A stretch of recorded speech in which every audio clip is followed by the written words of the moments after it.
प्रेम से बोलिए श्री सीतारामचंद्र भगवान की जय। श्री गणेशाय नमः। श्री जानकी वल्लभो विजयते। अनंत बलवंत हनुमंत महाराज की जय। तो आज श्री रामचरितमानस का पावन प्रसंग चल रहा है। आज श्री बालकांड का तीसरा श्लोक जो बाबा प्रारंभ में लिखते हैं, उस श्लोक को स्मरण किया जाए। बाबा लिखते हैं कि वंदे बोधमयम नित्यम, वंदे बोधमयम नित्यम गुरुं शंकर रूपिणम, यमाश्रितो हि वक्रोऽपि चंद्रः सर्वत्र वंदते। कहते हैं कि वंदे बोधमयम नित्यम गुरुम शंकर रूपिणम।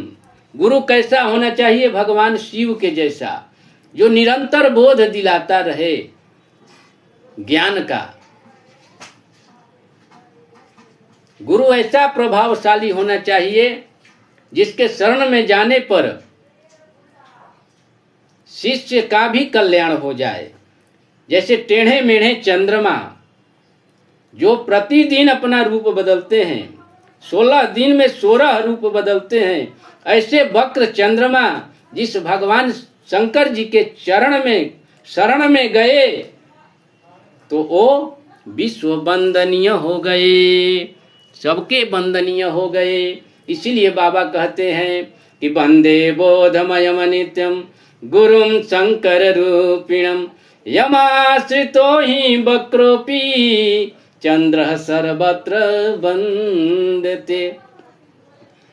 चौथा श्लोक है, बाबा लिखते हैं कि सीताराम गुणग्राम्य पुण्यारण्य विहारिणौ, वंदे विशुद्ध विज्ञानौ कवीश्वरः कपीश्वरौ।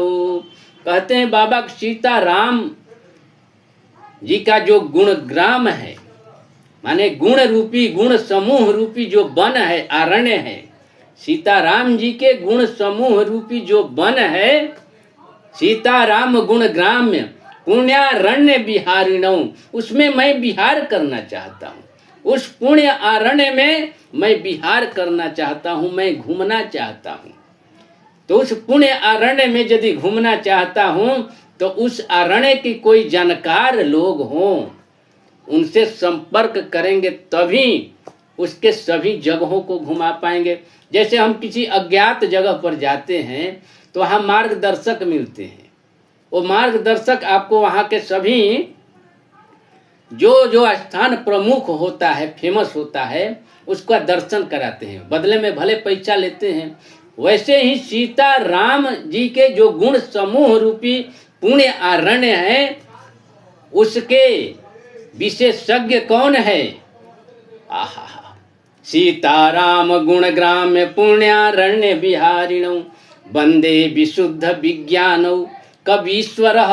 कौन है विशेषज्ञ? कवीश्वर माने कवियों के ईश्वर श्री वाल्मीकि जी महाराज, और कपीश्वर माने कपियों में श्रेष्ठ, कपियों के ईश श्री हनुमान जी महाराज। ये दोनों लोग सीताराम जी के जो गुण समूह रूपी पुण्यारण्य है उसके विशेषज्ञ हैं। इसलिए गोस्वामी तुलसीदास जी महाराज इनके चरणों में प्रणाम कर रहे हैं कि हे प्रभु, आपके कृपा से मैं इस पुण्यारण्य का दर्शन कर पाऊं। आहा, कहते हैं हनुमान जी महाराज कौन है? कपि हैं, कपि। कपि को उल्टा कर दिया गया तो हो गया पीक। श्री वाल्मीकि जी महाराज पीक हैं। पीक यानी कोयल, कपि यानी कथा कहते रहते हैं और पान करते रहते हैं, कथा रस का पान करते रहते हैं, इसलिए वो कपि हैं। और पीक यानी कथा रस का पीते रहते हैं और कहते रहते हैं, इसलिए वो कहलाते हैं पीक, कपि और पीक। आहा, कहते हैं श्री वाल्मीकि जी महाराज को पीक भी कहा गया है। आगे का प्रसंग है, आगे की श्लोक है। हरि ओम उद्भव स्थित संहारकारिणीं क्लेशहारिणीं, उद्भव स्थित संहारकारिणीं क्लेशहारिणीं, सर्वश्रेयस्करीं सीतां न तो हम राम बल्लभाम। कहते हैं कि उद्भव यानी उत्पन्न करने वाली कौन है? तो माता जानकी जी हैं। स्थित माने पालन करने वाली कौन है? तो माता जानकी जी हैं। उद्भव स्थित संहार करने वाली कौन है? तो माता जानकी जी हैं। उद्भव स्थित संहार कारिणीं क्लेश हारिणीं, समस्त क्लेश को हरने वाली कौन है? तो माता जानकी जी है। क्लेश हारिणीं सर्वश्रेयस्करीं, सभी श्रेय को प्रदान करने वाली कौन है? तो माता जानकी जी हैं। सर्वश्रेयस्करीं उद्भव स्थित संहारकारिणीं क्लेशहारिणीं, सर्वश्रेयस्करीं सीतां न तो हम राम बल्लभाम। उनकी मैं वंदना करता हूँ क्योंकि वो राम की बल्लभा है। कितना भी समर्थवान कोई क्यों न हो जाए, यदि उसकी रिश्ता राम से नहीं है तो किसी काम का नहीं है। गोस्वामी तुलसीदास जी महाराज कहते हैं कि उद्भव करने वाली है, पालन करने वाली है, संहार करने वाली है, सभी श्रेय को देने वाली है। तब तक प्रणाम नहीं है जब तक राम से उनका संबंध नहीं है। उनका प्रणाम इसीलिए है कि वो राम की बल्लभा है, भगवान राम की प्रिया है। इसलिए कहा गया जो राम का नहीं वो किसी काम का नहीं। अगला श्लोक बाबा लिखते हैं, कहते हैं कि अनमायावशवर्ती विश्वमय अखिलम ब्रह्मादि देवासुरा, यत्सत्वादमिशैव भाति सकलं रजौ यथा हेय भ्रमः, यत्पादप्लावमेकमेव हि भवाम्भोधेस्ति तीर्षावतां, वन्देऽहं तमशेष कारण परम रामाख्यमीशं हरिम। अच्छा, जो पिछला मैंने श्लोक कहा था कि उद्भव स्थित संहार कारिणीं क्लेश हारिणीं सर्वश्रेयस्करीं सीतां न तो हम राम बल्लभाम, जब उद्भव करने वाली, पालन करने वाली और संहार करने वाली माता जानकी जी हैं तो ब्रह्मा विष्णु महेश फिर क्या करते हैं? कहा गया है कि ब्रह्मा जी सृष्टि के रचयिता हैं, सृजन करते हैं, विष्णु भगवान पालन करते हैं और श्री शंकर भगवान लय करते हैं, तो फिर माता जी ही सब करती हैं। ये भी शक्ति से करते हैं। ब्रह्मा विष्णु महेश को भी कहीं से शक्ति मिलती है, कहीं से ऊर्जा मिलती है और तब वो अपने काम को क्रियान्वित करते हैं। और उनको ऊर्जा मिलती कहाँ है, कहाँ से है? तो उनको ऊर्जा मिलती है माता जानकी जी से।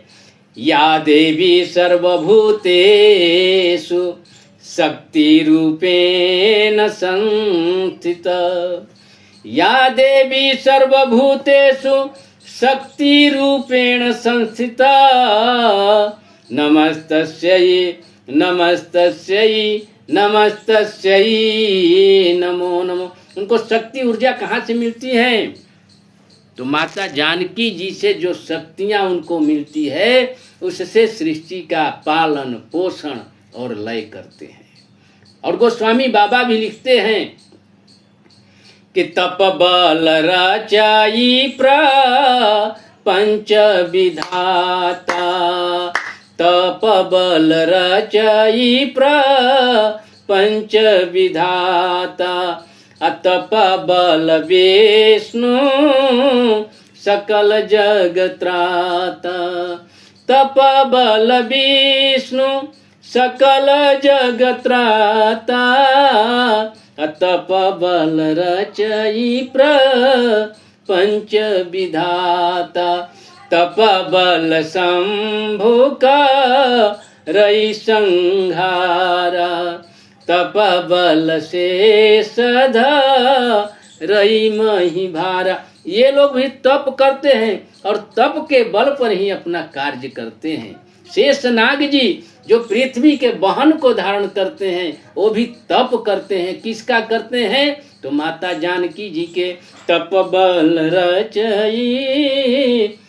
अब अगला यन माया वशवर्ती विश्वम अखिलम ब्रह्मादि देवासुरा यत् सत्वाद मृषैव भांति सकलम रजौ यथा। हे अभ्रम, इस सृष्टि के रचने वाले कौन हैं? भगवान श्री राम हैं। ब्रह्मा विष्णु महेश सबको इन्होंने बनाया है। इस सृष्टि के रचना करने वाले कौन हैं? भगवान श्री राम। यन माया वशवर्ती विश्वमय अखिलम ब्रह्मादि देवासुरा यत् सत्वाद मृषैव भांति सकलम रजौ यथा। हे अभ्रम, इस सृष्टि को हम सत्य रूप से देखते हैं। उसी तरह से जिस तरह से रात्रि में किसी रस्सी में सर्प की प्रतीति हो जाए अंधेरा में, जबकि वो सर्प नहीं है रस्सी, लेकिन उसमें सर्प की प्रतीति हो जाए, वैसे ही ये संसार, ये दुनिया, ये माया है। माया यानी झूठ, लेकिन इसको हम सत्य मानते हैं। आहा, यही झूठ को सत्य मानना ही माया है। और यदि आपको इस भवसागर से पार जाना है तो उसके लिए एक ही आधार है, भगवान श्री राम का नाम रूपी नाव पर बैठकर पार लग सकते हैं। क्योंकि बाबा कहते हैं कि भवसागर चाह पार जो पावा, राम कथा ता कह दृढ़ नावा। कहते हैं कि यत् सत्वाद मृषयो भांति सकलम रजौ यथा। हे अभ्रम, यत् पाद प्लाव मेक में वही भवाम्भोधेस्ति तीर्षावताम वंदे अहम तम शेष कारण परम रामाख्य मीशम हरिम। जो राम के नाम से आख्यायित हैं उस भगवान को मैं प्रणाम करता हूँ। और संत शिरोमणि गोस्वामी बाबा लिखते हैं, माता पार्वती जी को जब कथा सुना रहे हैं उस समय बाबा लिखते हैं कि झूठे सत्य जाहि बिनु जाने, झूठे सत्य जाहि बिनु जाने, अजिमी भुजंग बिनु रजु पहचाने। कहते हैं कि झूठ है उस सत्य जाहि बिनु जाने। झूठ भी सत्य लगता है जब तक उसकी जांच पड़ताल न हो। किसी पर झूठा आरोप लगा दो, जब तक उसकी जांच नहीं होगी तब तक उसको सत्य नहीं मानना चाहिए। लेकिन झूठ भी सत्य लग जाता है। किसी पर झूठा आरोप लगा दो तो भी लोग तो चर्चा एक बार करने ही लगते हैं कि बताओ उसने ऐसा कुछ किया होगा तभी तो बात हो रही है। आहा, झूठ है उस सत्य जाहि बिनु जाने, अजीमी भुजंग बिनु रजु पहचाने। जैसे रज में, रज्जु यानी रस्सी में भुजंग की प्रतीति हो जाए, सर्प की प्रतीति हो जाए अंधेरे में, लेकिन जब टार्च लगाते हो तो वो भुजंग नहीं है, वो सर्प नहीं है, वो तो रस्सी है। और रस्सी समझते हैं तो आपके शरीर के अंदर का जो भय है वो दूर हो जाता है। इस तरह से ये संसार जो है झूठा है, माया का है, इसमें किसी को रहना नहीं है। भले घर रहेगा आप नहीं रहोगे।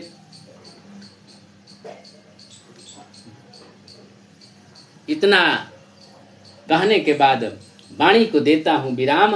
आप सबों को सादर प्रणाम। जय जय श्री सीताराम, जय जय श्री राधे श्याम, जय श्री हनुमान, जय दादा परशुराम, जय जय श्री राम। हर हर महादेव शंभु कैलाशपति की।